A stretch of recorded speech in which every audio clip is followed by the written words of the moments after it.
Last night's Jimmy Kimmel Live took a shocking turn when Arnold erupted in fury over Kimmel's relentless political attacks, creating the most explosive confrontation in late-night television history that has everyone talking.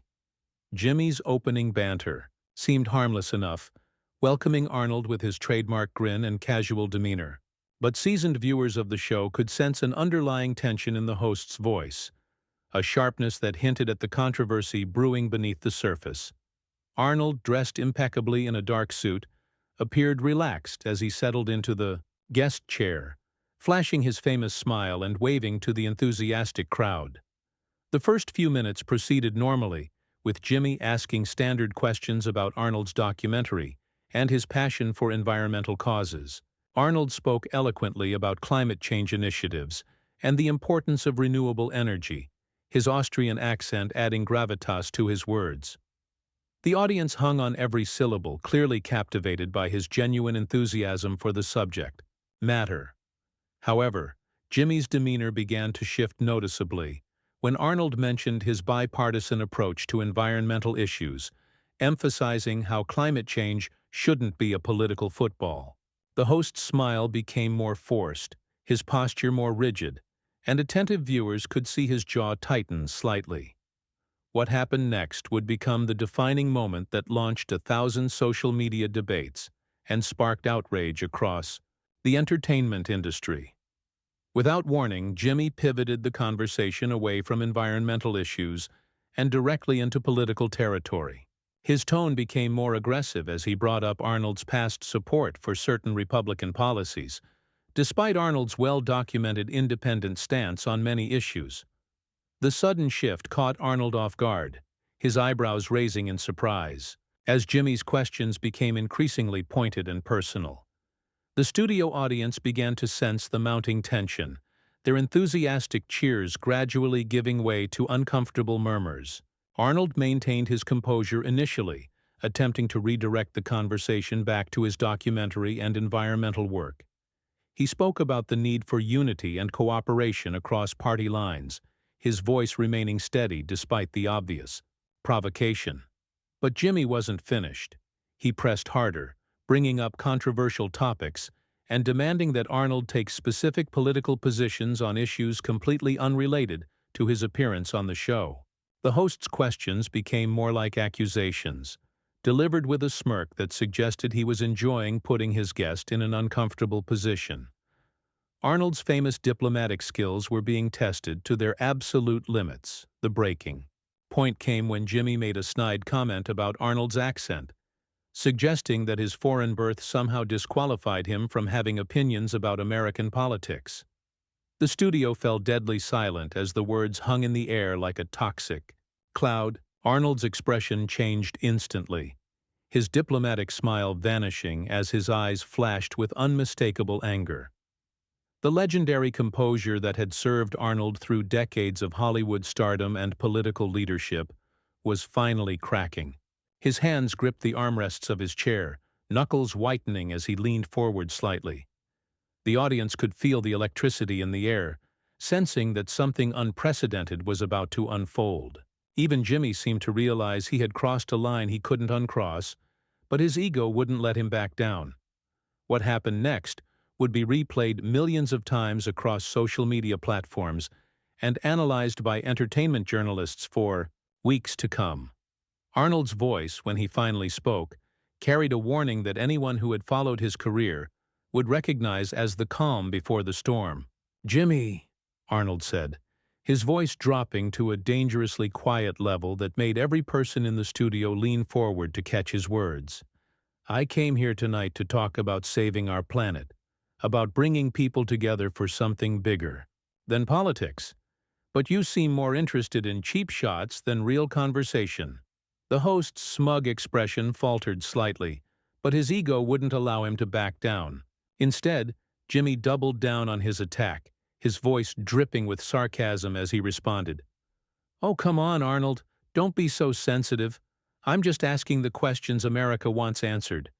Maybe if you didn't sound like you just stepped off the boat from Austria, people would take your political opinions more seriously."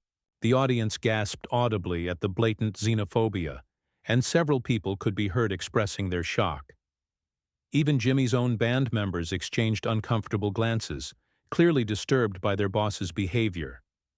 But Arnold's reaction was what truly electrified the room. Rising slowly from his chair, Arnold's imposing 6'2" frame cast a shadow over the desk, as he fixed Jimmy with a stare that could have melted steel. His voice, when it came, carried the full weight of his decades in public life, from bodybuilding champion to movie star to governor of the largest state in America. "Let me tell you something, Jimmy," Arnold began, his accent now seeming to add power rather than vulnerability to his words. "I came to this country with nothing but dreams and determination. I learned English, I built businesses, I served in Hollywood, and I governed 38 million Californians. I've earned my place in American discourse through achievement, not by sitting behind a desk making jokes about people who've actually done something with their lives." The studio audience erupted in applause, many rising to their feet in support of Arnold's dignified response. But Jimmy's face reddened with embarrassment and anger at being dressed down so publicly. His fragile ego, unable to handle being outclassed by his guest, pushed him to escalate even further. "Oh, please," Jimmy scoffed, his voice rising defensively. "You're just another Hollywood has-been trying to stay relevant. Your movie career is over, your political career ended in scandal, and now you're pushing some environmental nonsense that nobody cares about. Face it, Arnold, your 15 minutes ended 20 years ago." The silence that followed was deafening. Arnold's jaw clenched visibly as he processed the personal attack, and the muscle in his temple began to pulse with barely contained fury. The audience sat frozen, sensing they were witnessing something that would define both men's legacies. Even the camera operators seemed to hold their breath, instinctively knowing they were capturing television gold. Arnold took a step closer to Jimmy's desk, his presence now completely dominating the smaller man. When he spoke again, his voice carried a menace that reminded everyone why he had been so convincing as an action hero. "You want to talk about relevance, Jimmy? You want to compare accomplishments? I've built an empire with my bare hands while you've spent your career hiding behind writers and making fun of people braver than you'll ever be." Jimmy's hands began to shake slightly, but he couldn't stop himself from continuing the verbal warfare. "At least I don't have to worry about my housekeeper writing tell-all books about my personal life," he sneered, referencing one of Arnold's past scandals. That was the moment everything changed. Arnold's famous self-control, the discipline that had carried him through countless challenges, finally snapped completely. His face transformed with rage as he realized Jimmy had crossed every line of human decency. "You pathetic little man!" Arnold's voice boomed across the studio with such force that several audience members visibly flinched. "You sit here night after night, hiding behind your jokes and your desk, tearing down people who have actually built something with their lives. You think making jokes about my family makes you clever? You think attacking my accent makes you American?" The studio cameras captured every devastating word as Arnold's fury reached volcanic proportions. His massive hands slammed down on Jimmy's desk with such force that the host's coffee mug jumped and spilled across his notes. Jimmy's face went pale as he realized the monster he had unleashed, his cocky demeanor evaporating in the face of Arnold's righteous anger. "I've made mistakes in my life, yes," Arnold continued, his voice now carrying the full weight of his accumulated achievements and experiences. "But I've owned them, learned from them, and tried to make amends. What's your excuse for being such a miserable excuse for a human being? What drives you to attack people who come on your show in good faith?" The audience was completely silent now, transfixed by the raw emotion and power emanating from Arnold. Several people in the front rows were recording on their phones, instinctively knowing they were witnessing something that would be talked about for years. Jimmy tried to regain control of the situation, but his voice cracked as he attempted to speak. "Arnold, let's just calm down here," Jimmy stammered, finally realizing the gravity of what he had unleashed. "This is just television, we're just having a conversation." A conversation? Arnold's laugh was bitter and filled with contempt. You call xenophobic attacks and personal insults a conversation? You wouldn't know a real conversation if it bit you in your sorry behind. You've spent so long making fun of people that you've forgotten how to be a human being. The production crew stood frozen, unsure whether to cut to commercial or let the historic confrontation continue.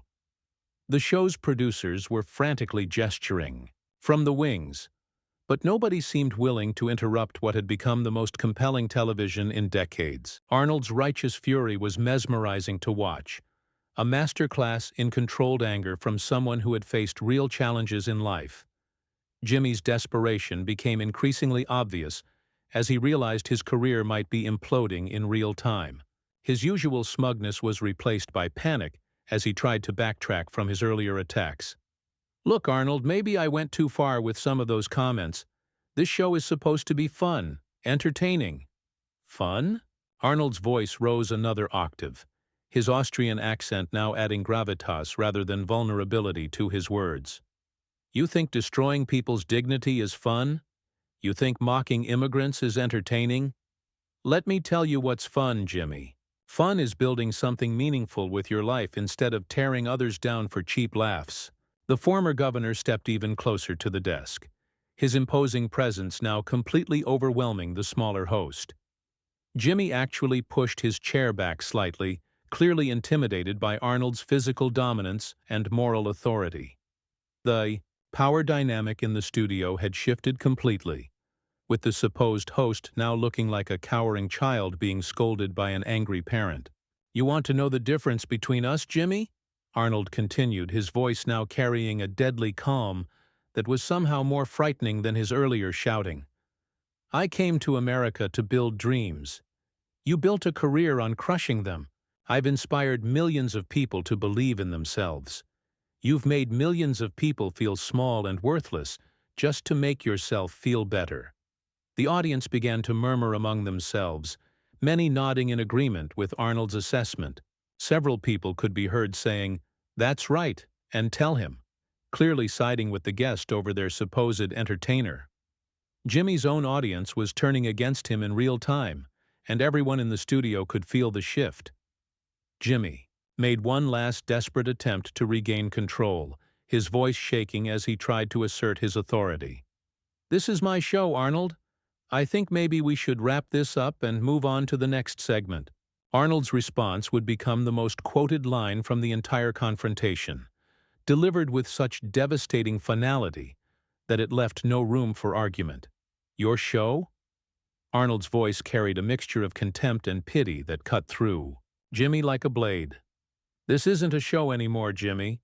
This is a public execution of your own character, and you're holding the gun. You've just shown America exactly what kind of person you really are, and it's uglier than any movie villain I've ever played. The silence that followed was absolutely deafening. Every person in the studio, from the audience to the crew members, seemed to understand they had just witnessed something historic. Jimmy's face went through a range of emotions: anger, embarrassment, fear, and finally resignation, as he realized the magnitude of his mistake. Arnold straightened his jacket with deliberate precision, his movements calculated and dignified even in his fury. When he spoke again, his voice carried the weight of decades of experience facing adversity and emerging stronger. I came here tonight to talk about saving our planet's future. Instead, I've had to witness the moral bankruptcy of someone who's supposed to be entertaining families across America. He turned to address the audience directly, his commanding presence filling every corner of the studio. Ladies and gentlemen, you deserve better than this. You deserve hosts who lift people up instead of tearing them down. You deserve entertainment that brings out the best in humanity, not the worst. The audience erupted in sustained applause, many rising to their feet in a standing ovation for Arnold's dignity and moral courage. The sound was overwhelming, drowning out Jimmy's weak attempts to regain control of his own show. Several audience members could be heard shouting words of support and agreement with Arnold's assessment. Jimmy made one final desperate attempt to salvage the situation, his voice barely audible over the continuing applause. "Arnold? Come on, let's not make this bigger than it needs to be. We can work this out." Arnold's laugh was sharp and final. "Work this out? Jimmy, there's nothing to work out. You've shown your true colors tonight, and they're not pretty. I've dealt with studio executives, politicians, and critics my entire career, but I've never encountered someone so fundamentally lacking in basic human decency." The former governor began walking toward the exit, his powerful stride carrying him away from the toxic environment Jimmy had created. But he wasn't finished delivering his verdict on the host's behavior. Turning back one final time, Arnold delivered the coup de grace that would end Jimmy's credibility forever. "You know what the saddest part is, Jimmy? You had a platform to inspire people, to bring joy into their lives, to make a positive difference in the world.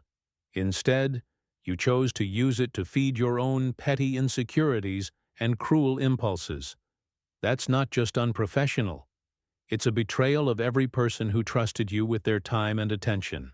The camera captured Jimmy's face as Arnold's words hit home, showing a man who finally understood the enormity of his mistakes. His usual smirk was gone, replaced by the hollow expression of someone who had just watched his career implode in real time.